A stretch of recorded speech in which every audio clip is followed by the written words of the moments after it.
Hello and welcome to Eye on Africa live from Paris. Here's what's coming up in the programme.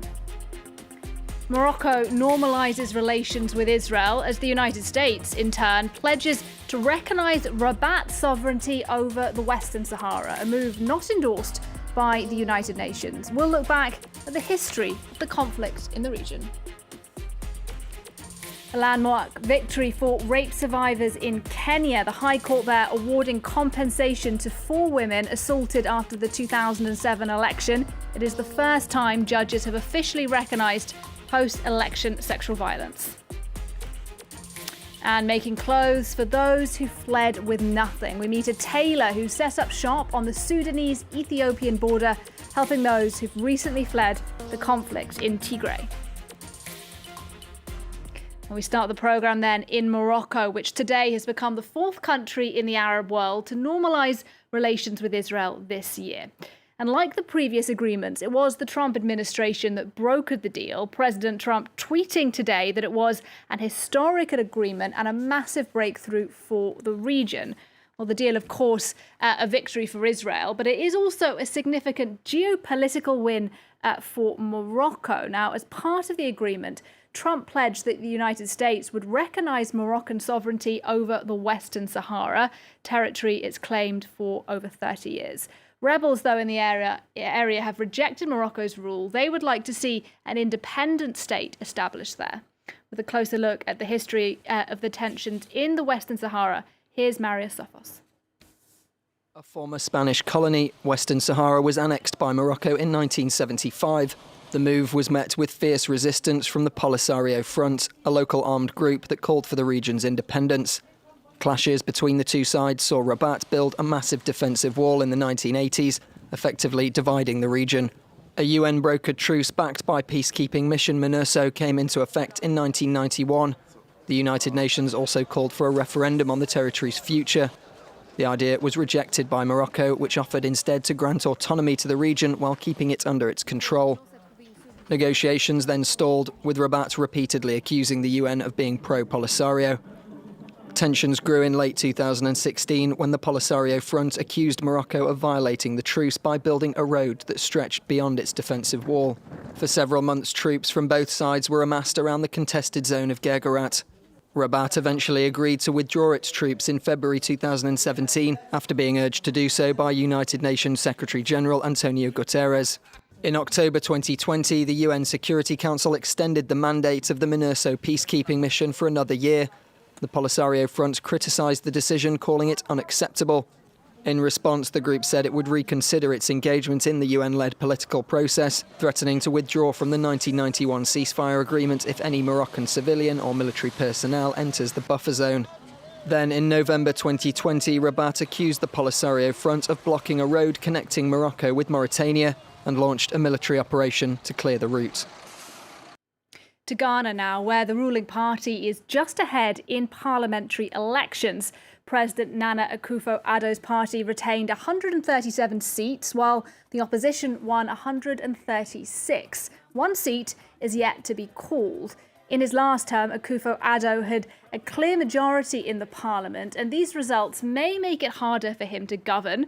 But nonetheless, his supporters were out in force in the capital, celebrating Akufo-Addo's election win, which was confirmed yesterday by the Electoral Commission. Shirley Sitbon has the details. 4 more years. The presidential election in Ghana is over, and President Nana Akufo-Addo wins a second term. His supporters celebrated the victory of the man they call Nana, rejecting opposition claims the vote was rigged. Whether they like it or not, let them die. The NDC people, they are all liars. We don't love the woman again. John Mahama is a former president himself, and this is the 3rd election he has lost to Nana Akufo-Addo. His party, the NDC, the National Democratic Congress, has challenged results. We intend to take decisive and concrete steps, both with the presidential and parliamentary results, to overturn this brazen and shameless attack on our democracy, said one of its MPs. Observers say there have been some isolated violent incidents. 5 people were killed on election day, but international observers say the vote was generally free and fair. Turnout was at 79%. President Akufo-Addo called for unity. The two parties, the MPP and NDC, must work together, especially in Parliament, for the good of the country. The president's main goal is to restore growth after the COVID-19 crisis and to continue to fight inequality. Although Ghana has had one of the world's fastest growing economies, exporting gold, oil, and cocoa, many live in extreme poverty with limited access to water and electricity. Next, a landmark court ruling in Kenya. 4 rape survivors have each been awarded $35,000 after the country's high court ruled that the government had failed to properly investigate sexual violence in the aftermath of the 2007 election. The ethnic violence that year was some of the worst in Kenya's history. Over 1,000 people were killed, hundreds were sexually assaulted. Now, announcing the decision today, the court concluded that the failure to investigate and prosecute sexual assault cases at the time was a violation of the women's constitutional rights. From Nairobi, our correspondent Michaela Shalat-Shaweyo reports. More than 1,000 people were killed and tens of thousands fled their homes in the inter-ethnic violence after opposition accused the ruling party of rigging the 2007 presidential polls. Rights groups say that at least 900 women, men and children suffered sexual and gender-based violence during the unrest. The groups took 8 cases to court. Today, 4 have been awarded compensation. They say it is the first time that sexual violence following the 2007 elections has been legitimately recognized after 7 years of litigation, and they hope it could set a precedent for hundreds of other victims. Most cases of sexual violence don't even reach the courts because there is fear or there are threats.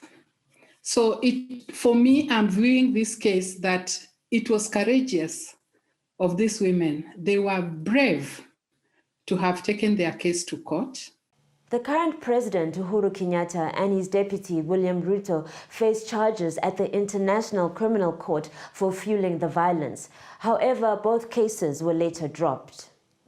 Now, South Africa is witnessing a dramatic rise in coronavirus cases, according to the country's health ministry. Over 6,700 cases were confirmed on Wednesday. That is the highest daily figure since August. And in fact, more than 35% of all the cases on the continent are in South Africa. The health minister today saying that the country needed to be prepared for what he's called exponential growth in the coming weeks and warned that some hospitals in the region could soon be overwhelmed. Now, a rare convoy of humanitarian aid has reached Ethiopia's Tigray region today. That is, according to the government and state media. 30 trucks are reported to have delivered some 1.2 million tons of food aid to the regional capital, Mekelle.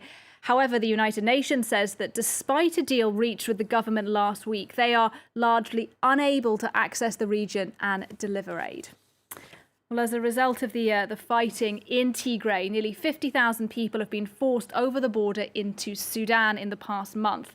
Many people left quickly and took few essential items with them. So one tailor has started working to close the gap in the market by sewing clothes for people displaced in the camp of Rakaba. Nicholas Jama has his story. When the war broke out in Ethiopia on November the 4th, many fled their homes with nothing but the clothes on their back. A total of 49,000 refugees have crossed into Sudan. 13,000 of them live in Rakaba camp. Omar Ibrahim is a tailor who had to abandon his shop in the Tigray region. But a Sudanese villager here has lent him a sewing machine. He is now helping the other refugees by mending their clothes or by making new ones.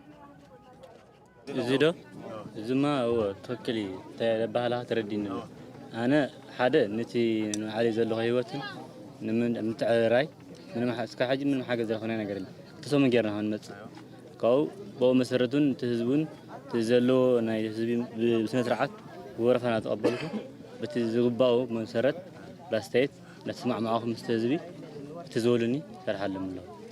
His parents were too old to flee and stayed in the town of Humera. He's been able to send them money. The other refugees appreciate his work.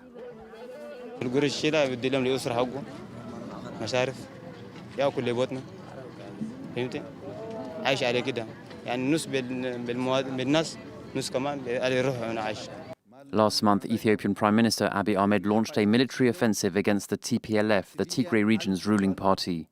For nearly 3 decades, the TPLF dominated Ethiopian politics. But it says it has been marginalized ever since Abiy Ahmed came to power 2 years ago. Its leader, Debretsion Gebremichael, told France 24 last week that the government was invading his homeland, and he has vowed to keep on fighting. With that report, you are up to speed with all of our top stories on the continent at this hour. Do stay with us. Mark Owen will have all the world news for you very shortly. Thank you for watching.